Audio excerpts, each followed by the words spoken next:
Good morning and afternoon. We are here at the shop, and well, little John finally has his V8 LS motor stuffed inside his Blazer.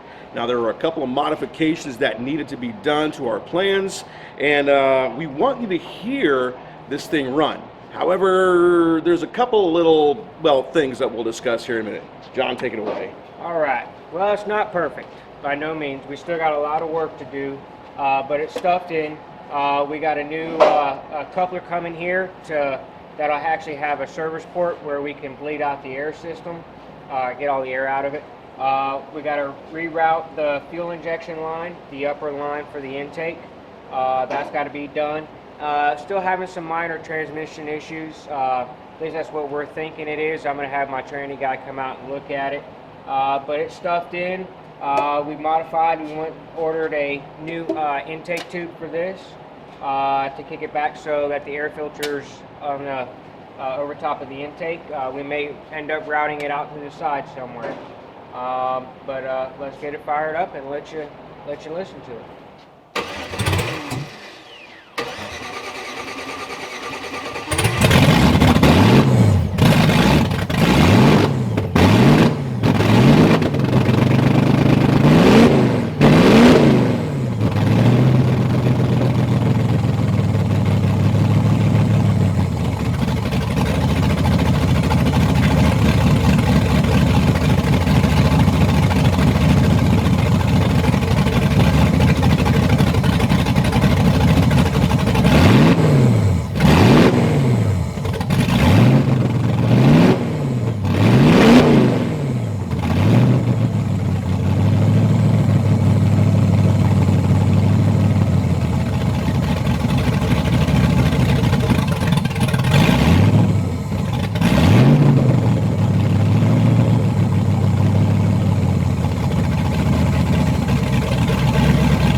So there you go. Hey, did this thing have a set of mufflers on it? Not yet. That's open header. That is absolutely open header. Now, we noticed it was running a little bit rough. Has it been programmed yet? No, it has not been programmed. Guy has not been out, but the EGR delete and the VATS delete has not been done on it. So it's wanting to recognize the EGR. Also, there's a little bit of a misfire. We got to figure out exactly if it's a wiring issue or coil breaking down. It could be something simple as just a spark plug boot not quite seated in there all the way. But it did idle at that very end. It did idle on its own. But there's still a lot of things we still got to get running, but we wanted to fire it up and let you guys listen to it. So that idle was really low. That was like 500? 500 range. Woo-hoo. Yeah, that's way too low for that thing. Way too low. But it does run. You can hear it popping every once in a while, but that's definitely got a misfire in there, and that could be part of the programming. This PCM is designed to be for the fly-by cable, not fly-by-wire, so it could be recognizing a couple little things a little differently. Very good. So let's actually look inside real quick just to see where things kind of stand. All right, so what is that? That is the intake tube. It's the inlet for, we found it on, I believe it was eBay, but there's quite a few manufacturers that make it for the racing application. All right, so why did you need to go with this big elephant looking thing? Well, because of clearance.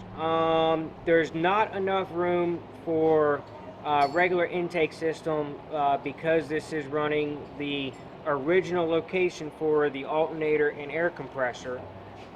So there's not enough room to do that. Unlike my other S10, had the taller, higher intake for the trucks, but the alternator was on the driver's side, which gave the clearance needed for the intake tube.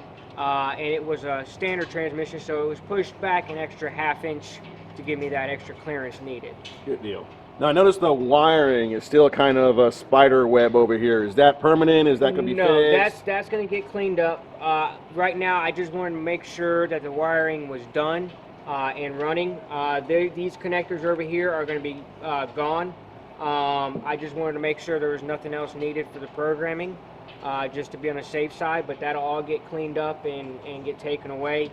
The mass airflow sensor wire, depending on where that's going to go, is going to be shortened. Same way with the oxygen sensor wiring has got to be shortened so it doesn't hit on the header or anything else like that. So there's still little itty bitty things that still have to be gone through. Good deal. Now, thinking about that, and with that in mind, why do we have a carrying handle for a fuel rail?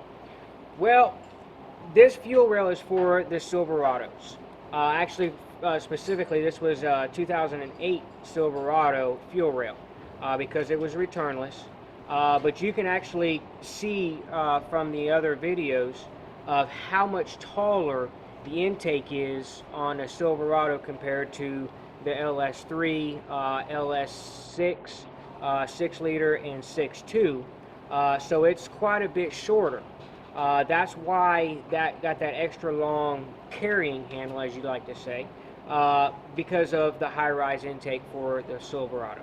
Good deal. I got 3 more questions because inevitably someone's going to pop up on YouTube and say, well, why didn't you just relocate the radiator to the front of the vehicle and give you more room for your intake? Well, you can. The downfall is with that is, one, you have to shift everything from the radiator forward, and you actually got to cut a notch in your core support. Then you got to go in and weld to fabricate the radiator supports further back, so you're actually cutting out the stability of your front end. Yes, you can do that. I didn't want to because I wanted to keep the frame and the radiator supports and everything as much as possible to the factory setup. That way I won't have to go in if I do break down on the side of the road or something like that. I don't have to go and custom order stuff. I can go right to a regular auto parts store if I'm out of town to get the necessary parts. Good deal. And 2 more questions. Will the factory hood work on this thing anymore? No. We are going to have to do a custom hood, which I have a little bit of body experience, auto body experience. So my thought process is to go ahead and do a custom-made cowl induction hood to allow more room for the compressor and the intake tube. So I'll end up getting a used hood, cutting the hood open, and fiberglassing a new hood for this. Good deal. And so from where it stands now, what are your next steps? When are you going to be road ready, and what will it take to make this absolutely perfect? Well, one, the transmission guy's got to come out and verify all of the transmission stuff, internals is good. Second, I've got an adapter coming here that's going to have a air bleed for the coolant system, and that'll help get some of the air out. We're going to take a Dodge Intrepid, 2000 Dodge Intrepid radiator fan and actually convert it to go to the front side. We're going to pull the bumper or the front grill out and put the radiator fans in front and actually take it from a puller to a pusher to help cool the condenser and the radiator. So right now I have nothing cooling this motor except for the radiator itself and cooling. The exhaust has to be done and obviously the wiring. But otherwise, little itty bitty things here, make sure that the coils are firing like they're supposed to. But other than those few things, it's pretty much road ready. All right, so the next time that we'll see this is in its final stages, right? And we'll talk about what you did, and we'll give this car a rundown. But yes, it is running. The engine does work. John's mechanics proved to be true and right, of course. I did not doubt that. And there you go. So at that moment, we're going to give this thing a thumbs up from Mike's Motorworks, and we'll catch you on the next episode.